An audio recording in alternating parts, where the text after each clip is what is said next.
All right, welcome to another episode of Delayed Offside. And like all episodes of Delayed Offside, we start with people missing. So Ah, we're down to an OG show, back to two of the original hosts here. Okay, chill out, buddy. Two original hosts here, kind of conducting the show, and I think I know the reason why. Why it's down to just you and I, Adam, and that is quite simple. Is that Ryan Pilon is so upset with the Austin Matthews suspension that he cannot bring himself to face the public. The fact that his God could be punished even as much as 2 games or as little as 2 games has stung him so bad that he just can't look at anyone right now. He's so heartbroken. He was texting about, will he be able to score X amount of goals in X amount of games? Like, we're like, okay, buddy, like it's 2 game suspension, chill out. McDavid usually gets the cold longer than that in the season, not a yeah. big deal. But for Ryan, this was anarchy, like just heartbreaking anarchy. Yeah. That's my MVP. Yeah, That's my MVP. that's my player. That's my player. You talking about? Yeah, giving the old Terrell Owens crying about And the you QB stuff. and you know what's gonna happen. You know what's gonna happen at the end of the year. Well, if he played those 2 games, he would definitely beat McDavid in the scoring race. Yeah. It'll come back. I love too how I can't share anything in the group chat about the Leafs, or I must be attacking them. Yeah. Like, hey, Matthews has blank amount of goals. What's your problem, huh? Where did you get that information? You think McDavid's better? Is that why you're posting this information? No, man, not it at all. I'm sorry that your 2 goaltenders are in the top 2 for goals against in the last month. That's not my problem. That's not my fault. My team sucked for like 12 games.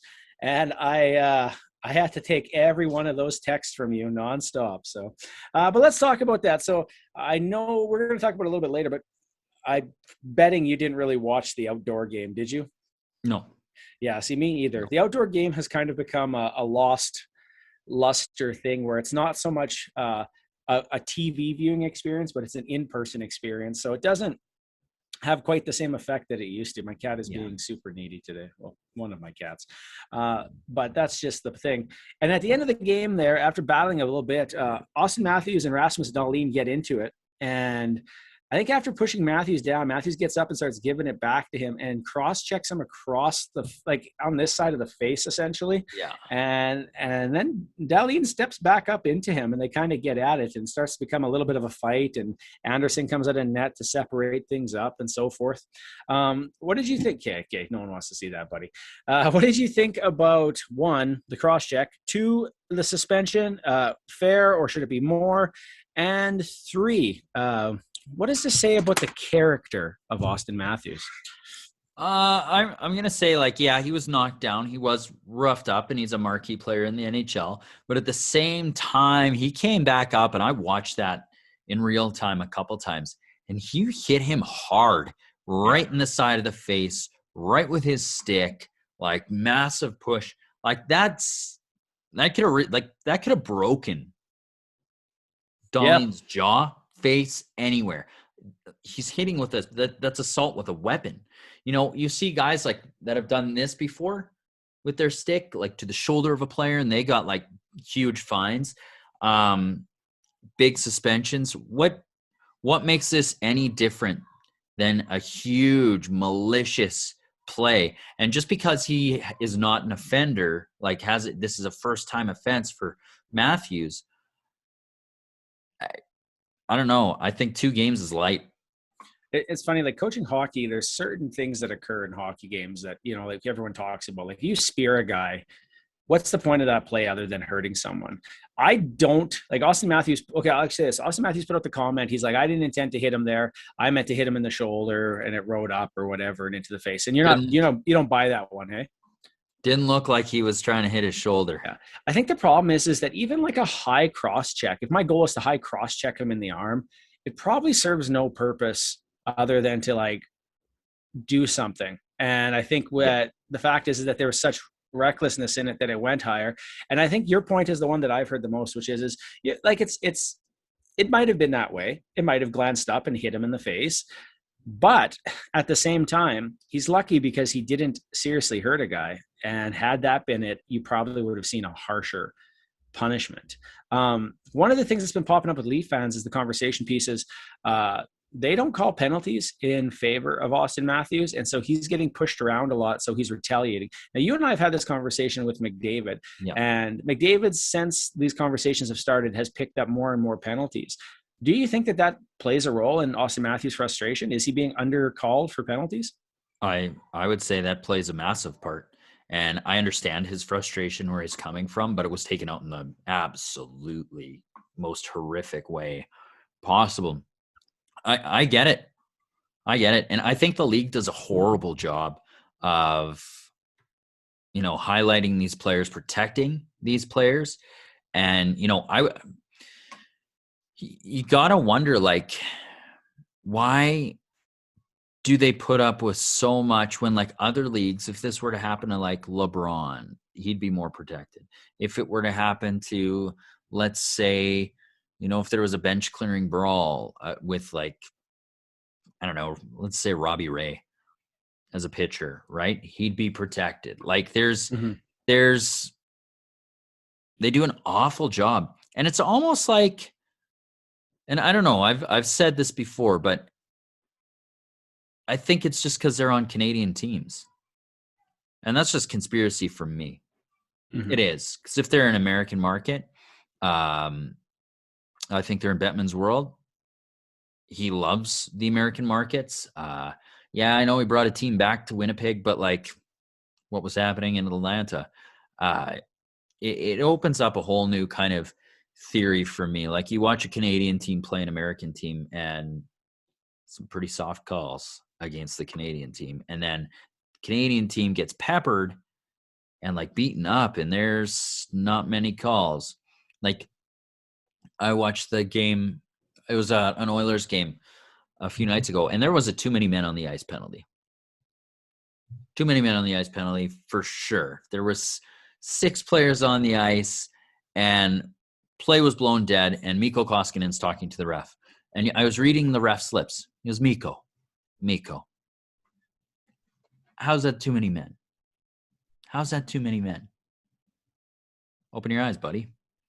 Like, and then you get players like McDavid and Austin Matthews being like, it's like the league is inviting them to get tossed around, being like, this is okay. How many times have you seen McDavid or Draisaitl tied up behind a play because they've been, like, cross-checked down and nothing's been called? I can put it like at least 2 hands how many times that's happened this year. So I don't know. It's a frustrating thing to watch. And I get where Austin Matthews is coming from with that frustration. So by not doing this stuff and calling the games properly and protecting those players, you're putting other players at risk as well by not doing that, because frustration boils over. Yeah. I just think it's one of those things, though. Like, and I think it's always fair to say I can understand why you did something, but at the same day, it's like, if you might fight somebody, it doesn't mean necessarily you should. Yeah. I don't know, like, where do you feel like the 2 games was too much or not enough? I think you said a little bit earlier here. Well, yeah, I feel like that was assault with a weapon to the face. To me, like, that's a 5-gamer to me, at least. I don't know. I think a parent's watching, and, like, that's my kid getting hit like that. Like, sure, he's making millions of dollars, but, like, what the hell? And then you look at that and you're like, oh man, only a 2-game suspension. Oh, great. This is his first offense. That's why. That's a horrible, horrible, horrible play. So, yeah, I agree it's a horrible play, but honestly, like, the time, like, the 2, I don't know, this might be true for you too. I don't think the 2 games surprises me. Oh no, I really don't know where this should be on that. Like, I think if Dalian had been injured, you would have seen a much stricter thing. The most common joke that comes out there is Brad Marchand has been suspended X amount of games because of Austin Matthews' action, indicating that the league will throw the book at him, but not necessarily other players. Yeah. But he's not the first superstar to take a suspension. McDavid, I think, has had 2 now already. And it's probably likely he's going to have more, but it is a tough one. But I mean, sticks to the faces occur in hockey. And I think 2 is the established part. I'm sure if it happens again, he'd get 5. Even if it happens next year, my guess is he'll get 5. Well, depending on the severity, I suppose. But I think it's about line for what they do. Really, they don't punish anything enough. Even like the cash settlements don't punish enough. The hits don't really punish, or sorry, the suspensions don't really punish enough. So I think we just have to stop expecting actual punishment and just accept it what it is. And with that, I think we'll start the show.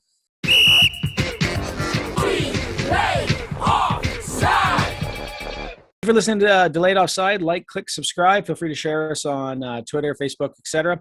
We're going to some of the big news today that occurred is actually has to do with the Colorado Avalanche, who've just completed a trade with Anaheim. Going to Colorado is defenseman Josh Manson. To Anaheim, defensive prospect Drew Helleson, 2023 second-round pick, and the Ducks retain half of Manson's $4.1 million AAV. So this was a huge kind of that's what I'm looking for. This is a huge trade coming down the pipeline. Oh, yeah. Because essentially Josh Manson had been on a lot of teams' lists as a defenseman to grab heading into the playoffs. This was a guy who plays top 4 minutes. I think he's the right D, hard-hitting, physical, strong on the puck, someone who essentially covers the bases of what Colorado needs moving forward. Some of the conversation at the end of last year as to why they lost and were out of the playoffs was essentially they just didn't have a physical back end. The guys like Sam Girardi were just too small, too easily pushed around, and couldn't contribute in those high-pressure games against a big, strong forward group.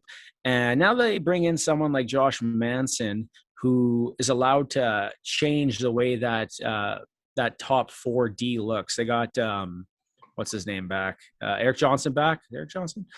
And like they're going to be a strong team heading down there. And Colorado's already one of the favorites heading into the Stanley Cup.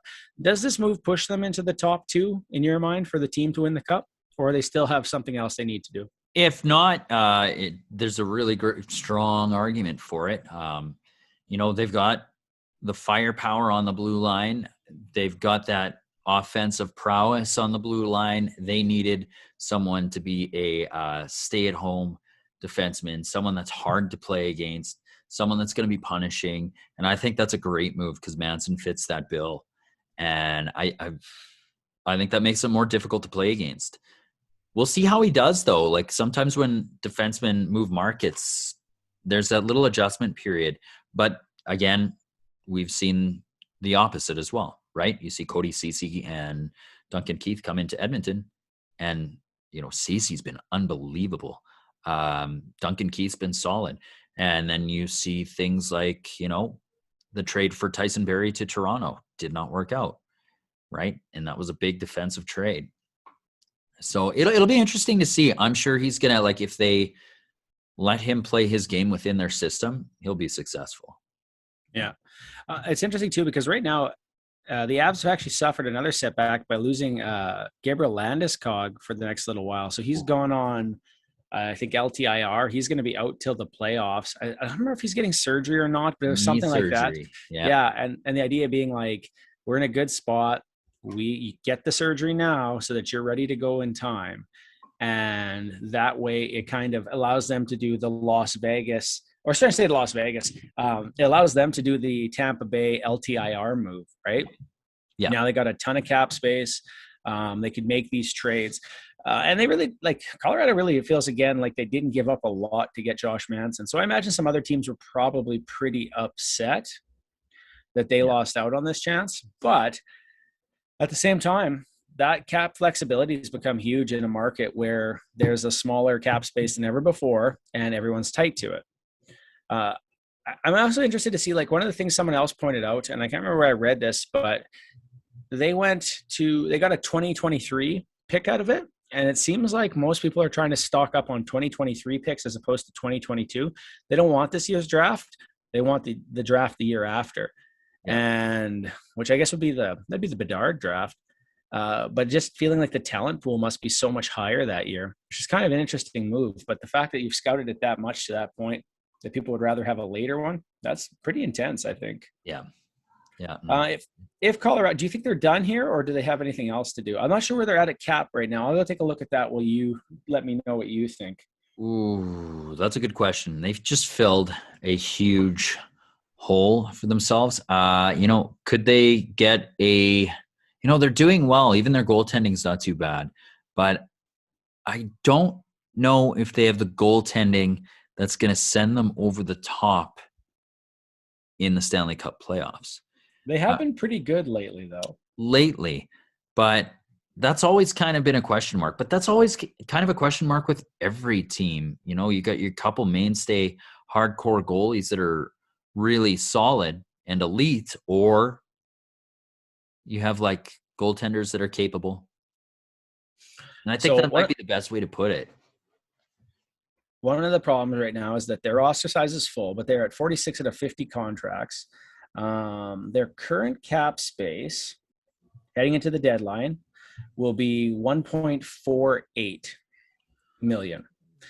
So that's not a ton that's going to help you add. So if anything, you're either going to get some depth, like I don't even know what kind of depth you're going to grab, either a fourth liner or something that just sit there and bang, or you move maybe a bigger like a contract to create space. I just think it's going to be hard for them to get that kind of contract. Well, yeah, because wasn't there talk about Giroux as well, and Colorado? Yeah, there was. Giroux's contract isn't exactly, I think, the easy one, but you only have to pay what's left on the contract. Right. So looking at the contract for Giroux, he has 1 year left, and he was making $8 million. Right. Ooh, God, he was getting overpaid the last couple of years. Oh, great guy though. Well, Kevin Hayes is making $7 million, and so is James Van Riemsdyk. Oh, God. Yeah. Hey, look at this roster, and you kind of see that they're not quite as good as they should be. But whatever. That's beside the point.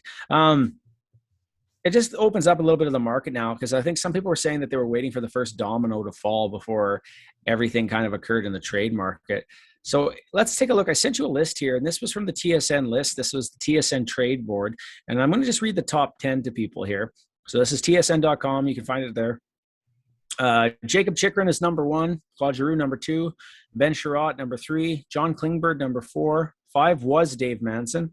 So now 5 will become Ricard Raquel, 6 will be Mark Giordano, 7 will be Jake DeBrusk, 8 will be Alexander Georgiev, 9 will be Colin Miller, and 10 will be Brandon Hagel. That's updated since the list. This list doesn't show that, but I just took them out and moved everyone else up one. Out of those top 10, who do you think is most likely to move before the trade deadline? And who do you think is not going to move at this stage? I'm going to say that because Dallas is in the playoff race, very much in it right now, that John Klingberg is not going to be moved.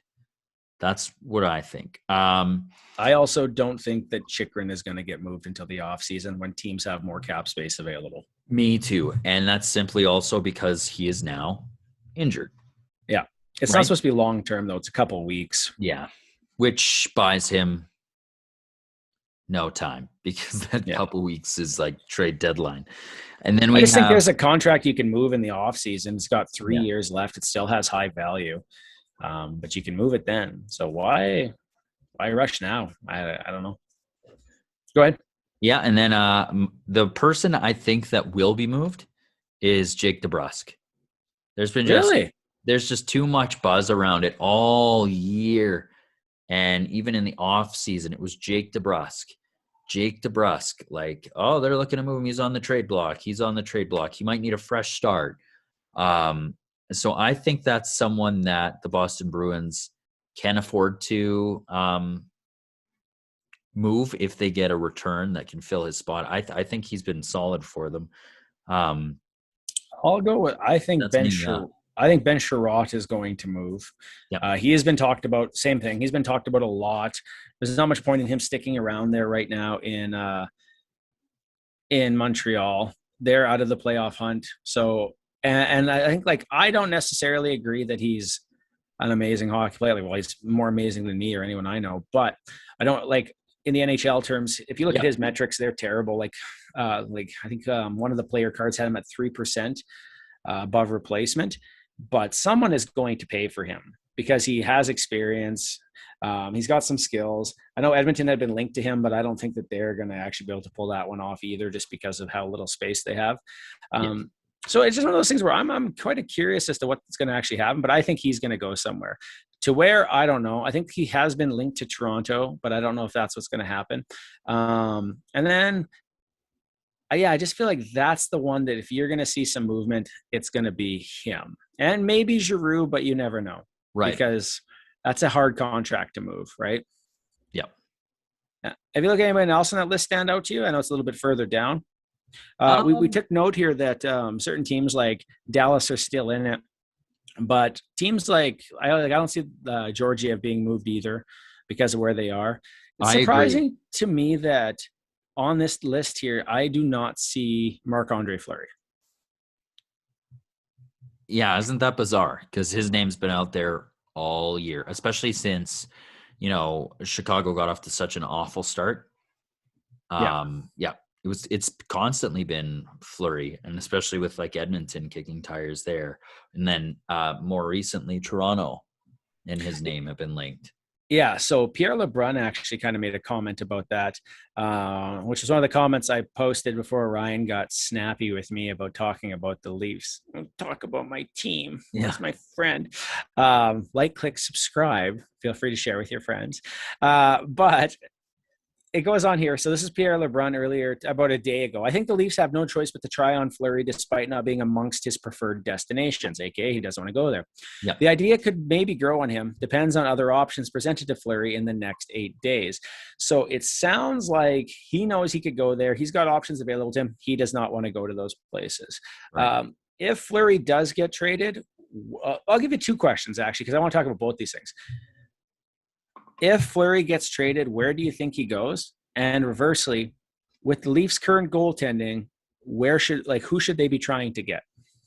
If he gets traded, I'm going to say, and this is going to be a controversial opinion, but Washington. He's staying in a U.S. market. He's moving back to a division in which he likes playing in or is familiar with. And at the end of the day, it doesn't matter if you're a Pittsburgh Penguin, right? And this is going to a rival of the Pittsburgh Penguins. It's a chance to win again. What was the second part of the question, Baron? If you're the Leafs, who do you try to get, or who do you think they get? I think right now, just to cover something, since January 1st, this was the other tweet. Since January 1st,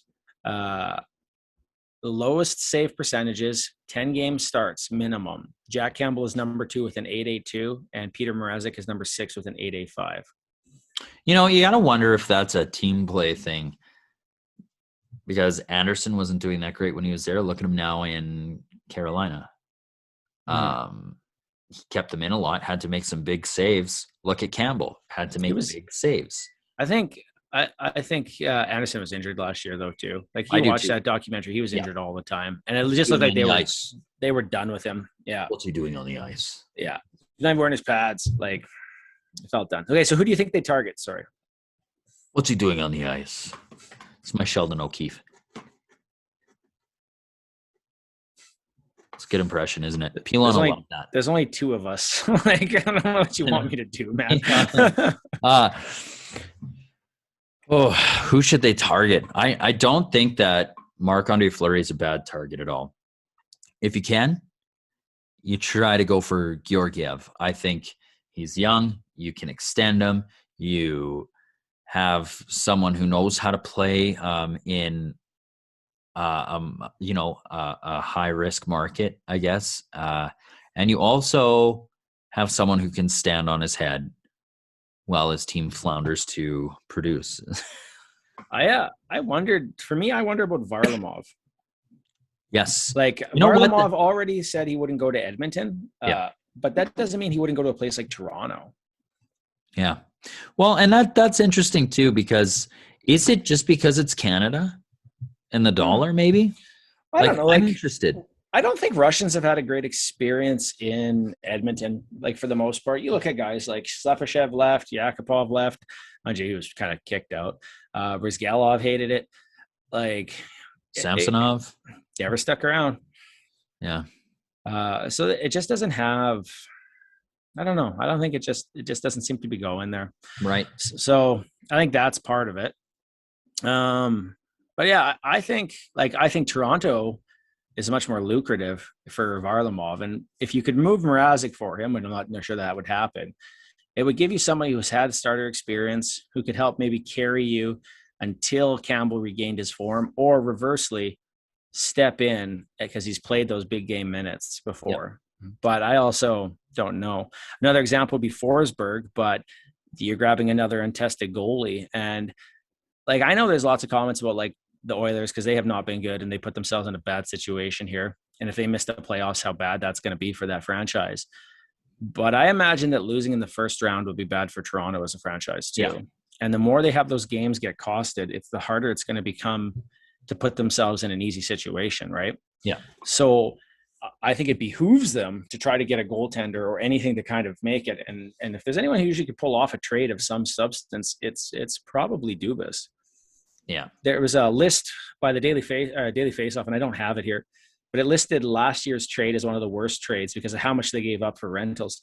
So I don't know that they're going to go rental route this year. And I think Varlamov has another year on his contract, but it's going to be a little tough, I think, to make some of the moves this year for everyone.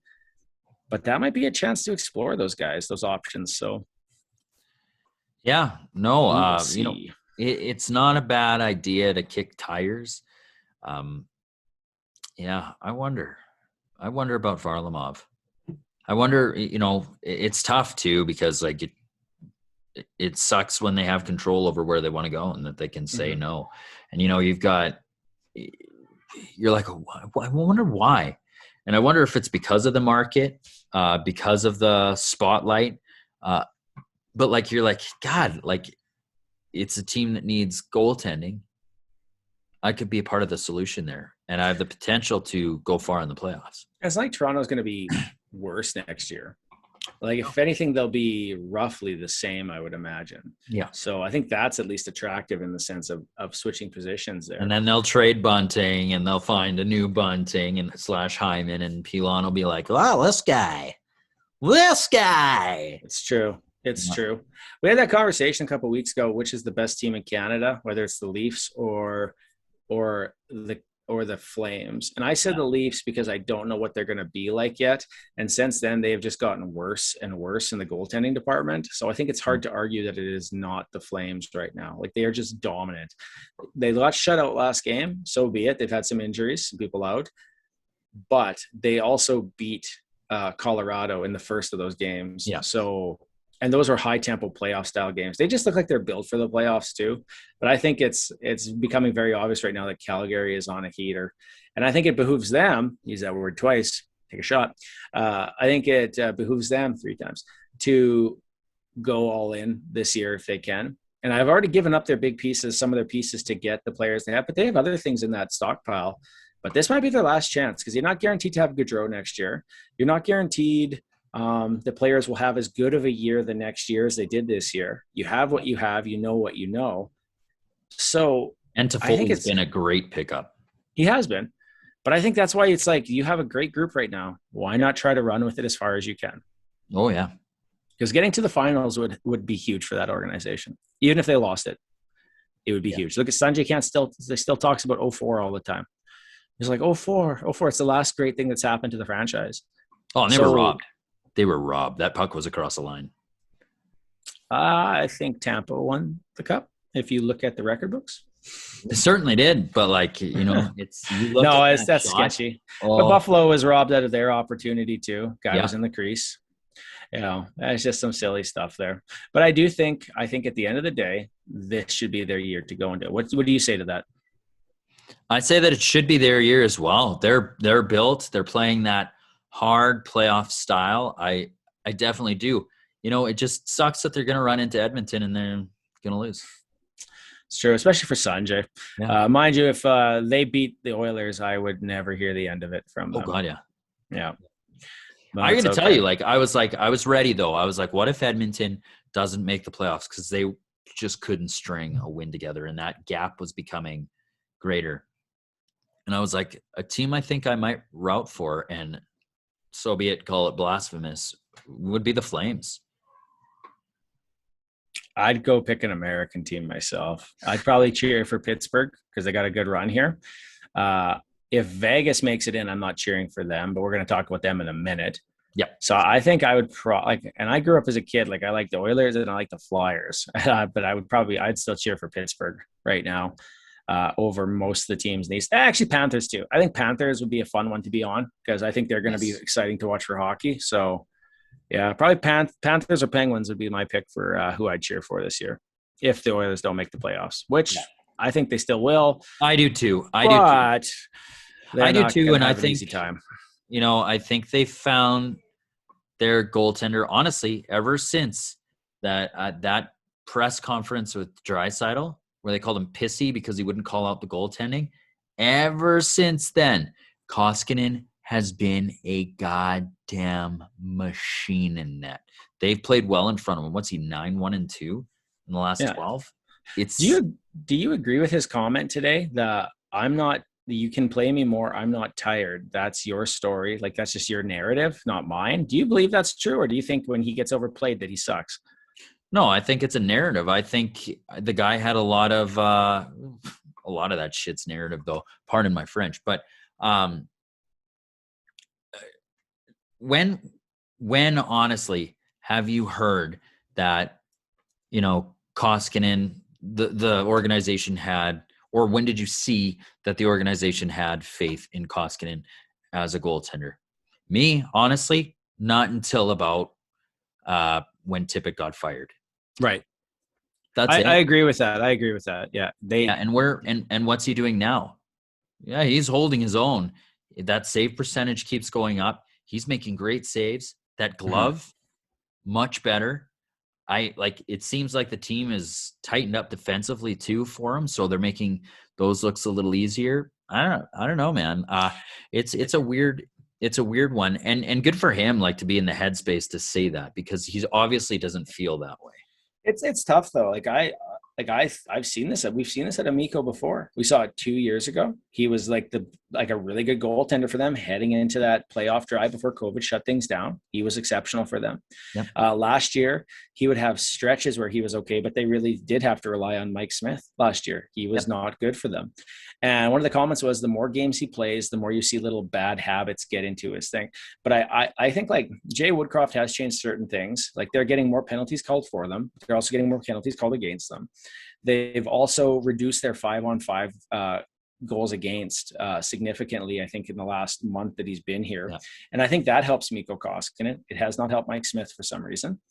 But I think that there's some validity to he's got a fresh start within the organization all of a sudden. Yeah. But I also think, like, I've seen it before where he's been good and then it can just disappear. So it's hard to really believe that this is going to be it, but I think he's played well enough that they're locked in anyways. They don't have space. There's nobody that's going to take Mike Smith's contract on. Well, and was the contract they would have ditched if Mike Smith got his shit together. Yeah. But he can't. So you have to ride Mikko Koskinen. He's been awful. And you're stuck with Mike Smith for one more year after this too. So I don't know what's going to happen then. My guess is it's going to be a buyout or a bury, or you trade it. Yeah. Or he retires. I don't think they're going to resign Koskinen, but I think you're stuck. You're ride or die right now. Like, you go with Koskinen because he's your better option. Yeah, he's been solid. I don't know. I think he felt deflated. Like, I do too. Under that coach. You know what? Look, Mike Smith has a bad game. He's like, let me start this next back-to-back. Yes. Oh, yeah, absolutely. Mike's ready to go. And that's ridiculous. Gregor on the radio, I think Rashog pointed it out. Rashog was like, don't you think, like, that's given him, like, a new lease? And Gregor was like, what are you talking about? But I don't think Gregor understood it. But legitimately, like, Mike Smith could have driven a Zamboni over a group of school children, and he would have still got to start that night. Best athlete. Dave Tippett. Yeah. And I think he is a good athlete. He's a good great athlete. But he's not. Something like TSN radio kept talking about it today. Something seems wrong with him, like something wrong with his body or something like that. And it's just not working right. And so whatever it is, like, the well's dry, but also at the same time, new coaches, and they still keep going back to Mike Smith over other people. So it makes me really happy to hear. Like, I was worried about tomorrow's game. I was like, oh, who's starting? Please go with Koskinen. Please go with Nedeljkovic for Detroit has been awful. So I don't know. But I mean, the Oilers have lost games that they should have won against Chicago and other teams, right? Like, yeah. Baron, every goaltender they play seems to get hot right when we play them. Well, is it that, or is it the team just doesn't take good shots, or the team doesn't have good passes, or the team doesn't follow the plan well? Like, I don't know. I think there's lots of reasons. There to was go a around. lot of overpassing. I'd say a couple games ago that kind of started to stop. Now, that game against Tampa, though, like Brian Elliott stood on his head. Yeah, he really played well, actually. Like they should have won by a greater margin. Yes, they had lots of great A opportunities. They could not capitalize on their power play. No, the Oilers' power play has literally disappeared. Their PK has sucked, and they're getting better 5-on-5. So, I guess that's the trade-off, right? Yeah, exactly. But you're right. Brian Elliott played his ass off against them. They had to just keep whittling away at it. Yeah. So we're talking about trades and all these options and things going on. One trade, probably one of the biggest trades this year to occurred, seems to already not be paying off. In fact, it's becoming problematic. And that would be the Jack Eichel trade from Buffalo. So I believe it was for Alex Tuck, and I can't remember who else went back in that trade. Yeah. But both players have had impact for the Buffalo Sabres already this season. Jack Eichel was on LTIR. All of a sudden, they moved Mark Stone to LTIR. They activated him. And it sounds like Mark Stone was legit injured. And it sounds like Pacioretty is also injured, but playing through it. And their goaltending is injured. Leonard's injured. And it feels like things are starting to go south for the first time for the Vegas Golden Knights. So they have lost, I think, 7 of their last 10 games. They're not playing well. Since Eichel has come on board, they have not done very well in these games. They have, since getting to the final, traded away every asset they've had for an older asset to go for it, to go all in. And now it feels like that bill is coming due. Like the butcher's bill is being paid. You got Mark Stone being injured, Pacioretty being injured, Leonard being injured, all these old vets that they have. And I know they're not all old, but these older vets that they've had, they're worn out. They're starting to show wear. Yeah. And this team is starting to look like it might miss the playoffs for the first time. So what do you think about that? Like, is this a thing where, like, what's the cause here? What's going to happen? Do you think they're going to be a playoff team? And do you think this is just maybe a little bit of the Jack Eichel curse right now? I think the bell tolls at a certain point. And, Vegas has been an unreal team. They are on the verge, though. They're on the brink, but that's on the brink with a number of other teams. I also, you got to question, like, Eichel has not had great success in the NHL in terms of, he's produced, but have his teams gone anywhere? No. It's funny because I remember, like, when we talked about Bedard, that someone commented on YouTube, like, click, subscribe, that it's stupid to compare him to McDavid because you should compare him more like Eichel. But it's like, I don't know. Like Eichel was the second overall pick, but I think we have to accept that he is still a step down from someone like McDavid. And whoever goes second in the next year's draft is going to be a step down probably from Bedard. Not this year, but the one after that, right? I think it's the Russian kid who's looking pretty good. So maybe you'll be happy with that one. But even outside of those top two, it's going to be a step down. And I think that's the difference that occurs in drafts sometimes. But Eichel and McDavid are in the same draft year. They're not the same player. Yes, that's right. And it's been evident.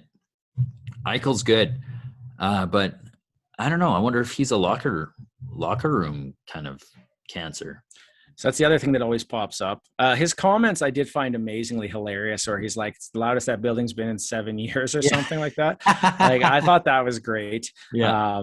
And I think it's important to kind of sometimes get those shots in. So it was kind of sweet to see. But I do find it funny that Eichel is kind of deemed as the villain sometimes just because things aren't produced. Because we've heard that about Taylor Hall. And yet, like, he can go places and be amazing still. Yeah. And we don't know how Eichel's surgery is feeling. He hadn't played in so long too, from his neck. Yeah. It's kind of crazy. It still blows my mind that an organization was able to stop a guy from getting the surgery he wanted. Yeah. Bizarre, hey? Contractual stuff that you should probably look over before you sign it. Yeah. And that's the tough part of it. Like, can we modify this if something happens, or, but who knows? Like with Eichel, it's tricky. I don't think he came out of that a villain either. I think he did kind of. I think they vilified each other. Right. How so? How so? Well, Eichel wanted that surgery, and Buffalo was like, no. And he pursued different, like, I believe he presented a couple different ideas about it, right? At least what we heard. They also kept telling him to like wait and see if it would get better and better, and he waited it out. Yeah. So he was patient. Mm-hmm. And then all of a sudden Buffalo comes in and they takes the C off his jersey. Yeah. That's not really a great. It's not a great look. Not at all. The thing about sports, though, is like something terrible can happen in sports, and a year later, it's old news, and everyone doesn't talk about it anymore. Yeah. Do you know what I mean?